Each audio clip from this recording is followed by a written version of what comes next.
Hey, what's going on, guys? So in today's video, I'm going to be going over how I made $2.4 million in revenue with my e-commerce store on Shopify this past month of November, with about $500,000 in net profit, as well as around $600,000 in revenue, which came out to $125K net profit over the course of the past weekend, which was Black Friday, Cyber Monday weekend. Cool, so let's go into our handy dandy Lifetimely and pull up these numbers so you can see for yourself, and I don't end up just throwing a bunch of numbers around just like these other guys on YouTube or Twitter or everywhere claiming that they're doing all these numbers, and you don't think I'm pulling these numbers out of my ass. So I would like to show proof of my numbers, and I will be doing this on a regular basis across all of my brands just so you're able to see what I'm doing. All right, so let's go into our handy dandy Lifetimely app. This is an app that will show your profit and loss that plugs into your Shopify store directly. And I'm gonna go ahead and do a live refresh here so you can make sure the numbers that I'm claiming I'm doing are indeed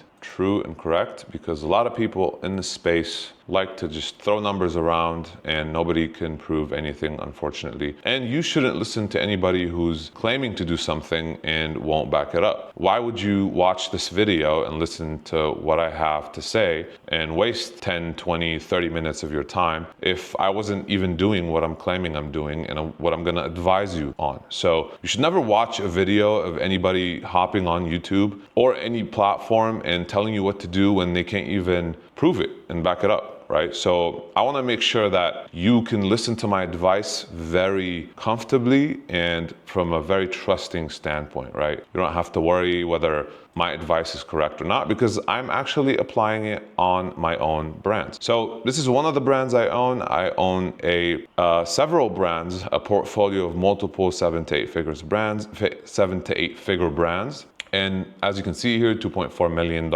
in revenue on this brand in the last 30 days, and net profit is around $500,000, okay? I'm gonna go over the numbers for Black Friday, Cyber Monday as well, so you can see we did about $500,000 in revenue. Yeah, $666,000, $126,000 in net profit. And there you have it. I'm gonna be showing you how I achieved this. I'm gonna break it down for you. That way you can take exactly these steps and apply them to your own store at whatever level you're at. Just make sure you follow this very tediously and make sure you stick around to the end of the video, because trust me, this is millions dollar worth of advice, okay? So you don't wanna miss this. So one thing I wanna add before hopping into the video, these numbers that I show you aren't to flex. I don't care to really show you what I'm doing. I want to show you this because I want to show you what's possible. I want to prove to you that if you put your head down, you work, and you have the proper guidance and you listen to the right people, whether you get a mentor or you just go on YouTube or whatever, however you consume their content, you can achieve this. Okay, this is very possible and very healthy margins with a lot of work. This is hard, this is not easy, but if you align your expectations and you put in the work and actually do what you're supposed to do, you can achieve this, okay? A lot of these guys, and I would say about 99% of the people on YouTube or in any platform that in this space will throw these numbers around, or not even throw these numbers around. They'll throw way lower numbers than this. And a lot of people can't really achieve these. Why? Because they're not spending the time and the effort, and they don't have the knowledge, they don't have the capability and the focus to sit down and do this. So these numbers are not common.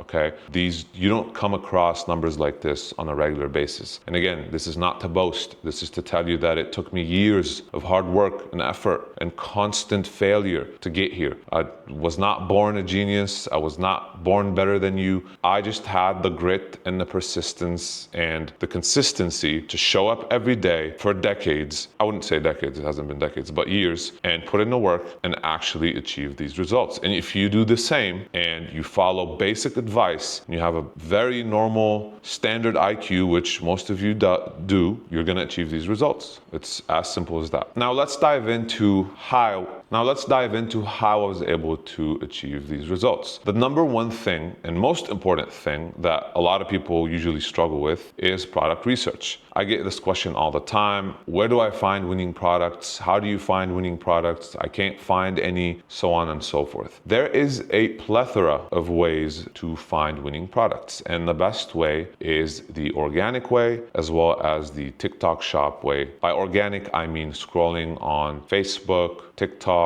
Instagram, so on and so forth. All of these platforms are filled with products that are being sold to the masses and products being dropshipped, okay? Dropshipping is just a method of shipping. Don't worry about that. Just focus on e-com in general. And what you want to do is you want to focus on a proper product research method. And how do you do that? How do you learn proper product research? Let's break things down to people's psychological. So in order to do proper product research, we need to look at the psychology of our consumer. Who is our consumer? I tend to go for women because women like to spend a lot of money online. They are a way easier audience to sell to. The way we're selling on these social media platforms is we're trying to tap into people's emotion. That's why you hear the term impulse buying. This is exactly what we're doing. People are impulse buying. People don't go on social media with the main goal of buying something. They go to either waste time, get entertained, or learn something, knowledge. So entertainment and knowledge is what they're looking for on these social media platforms. So if we're able to provide that to them, but also pitch them, then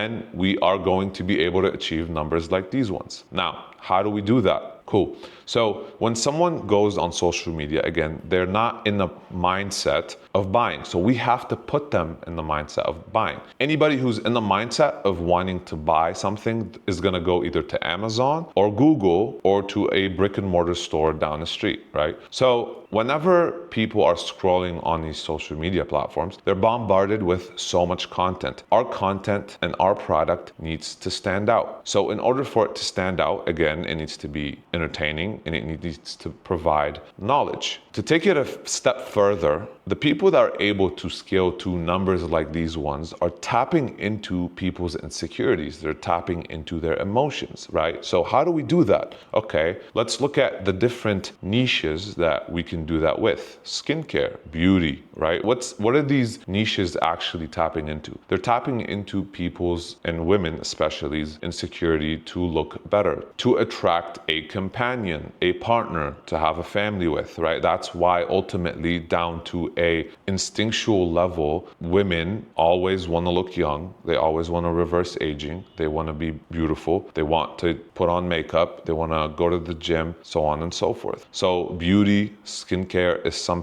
is a niche that will tap into people's insecurities. What else? So if we look at health, for example, from a survival standpoint, we as human beings will always buy something that convinces us we need them for the sake of having a better health, because human beings by nature are selfish and we want to ensure our survival, and we do that by making sure we have good health. Cool. I'll ask you a question. How many supplements do you have right now in your cupboard, in the kitchen, that you've bought online that you probably didn't even take or took just 10% of? Plenty. I do. I'm sure you do too. Why? Because you were scrolling on social media and you saw someone talking about how great this supplement is and how you need it. They just made up this whole problem, and they didn't make it up in a malicious way. They just presented an issue to you and they said, hey, you are exposed to X, Y, and Z. In order to make sure your exposure is minimal, or you don't get this sickness or deficiency, you need this. They convinced you, they entertained you, and they gave you value, which under the form of knowledge,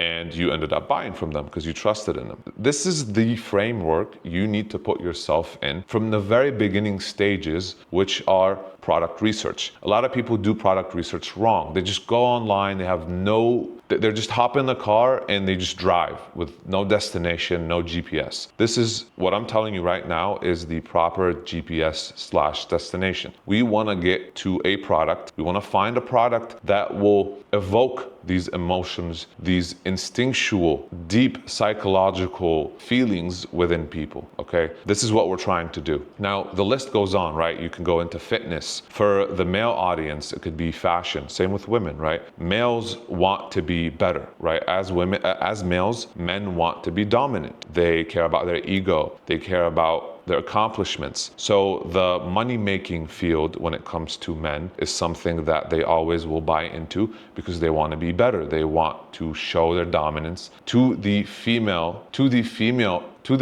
sex or population in order to attract women, in order to have partners and then procreate, so on and so forth. Again, we're breaking this down. I know this is turning into a biology class right now, but you really have to break things down to a very deep instinctual level in order to understand why people buy and your consumers' psychology and behavior. Without that, it's just the blind leading the blind, and you're just going to get lucky with the product that's going to end up dying on you, right?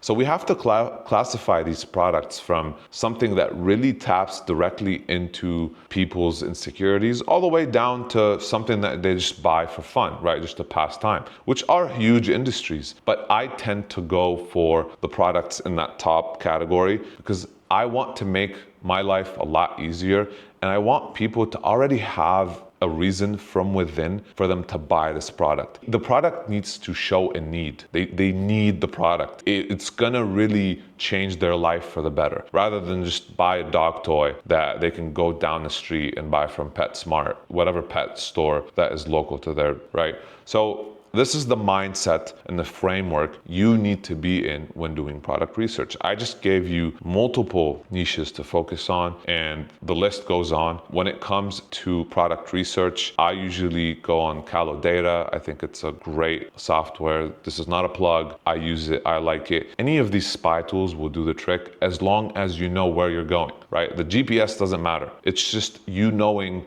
where you want to program this GPS to take you. And this is where it needs to take you. So when you're doing product research, focus on what I just mentioned, and trust me, you're gonna find winners that are just gonna absolutely crush for you. Obviously, there's a lot that comes after that, from proper product page building, as well as proper media buying, and not to mention creatives and so on and so forth. It's not simple by any means, but this is the first step towards a successful brand. Now, once you find that product that fits in that category, the next step is to build a store, to build a product page. You only need a product page in the beginning. Don't worry about the home page. Don't worry about collections, none of that. Build one product page that is directly showcasing your product. Simple, yet to the point, with a good offer, clean looking page, okay? I have a few videos on my channel that walk you through that. I think it's just one actually, but I've mentioned it in different videos. So make sure you check that out.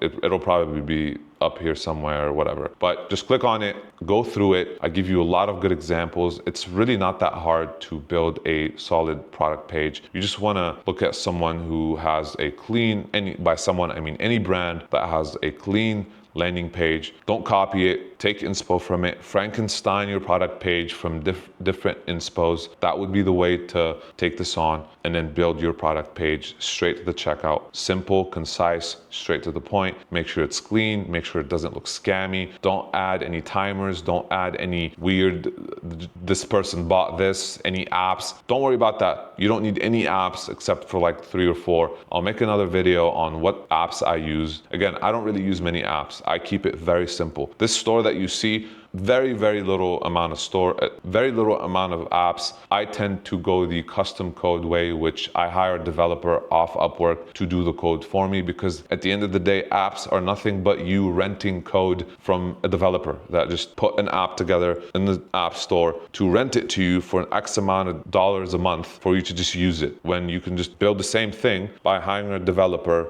in Eastern Europe off Upwork that can build it in 30 minutes, okay? So keep that in mind. The next step, once your product page is ready, the store is ready, the next step is to source creatives. In the beginning, when you're testing creatives, you can use content that's present online. Make sure that you're not using copyrighted stuff. Make sure you're not ripping people. You don't want to do that because that's not going to last and it's going to get you in trouble. And I do not support or encourage that. What you want to do is you want to just use some YouTube video or even some videos on YouTube, some content on YouTube, or you can even use content that is posted by the supplier, usually from AliExpress, Temu, so on and so forth, or even order the product off Amazon and shoot your content yourself. Find creators on TikTok, on Twitter, on Instagram, and have them just pop up, or Upwork, and have them pop up a few videos for you so you can start testing the different angles. Once you have these videos and you've done the proper research on which angles would work for your product, you're gonna then get them into a campaign, a CBO campaign on Meta that is under the form of flexible ads, or DCT, right? DCT are now flexible ads. I go over this in extreme detail in my last video, which was how to run Facebook ads, how to test on Facebook ads. It's extremely simple. All you have to do is follow those steps. The bulk of e-com is in creatives. Once you really nail down your creative strategy, making ads that provide, again, knowledge and entertainment.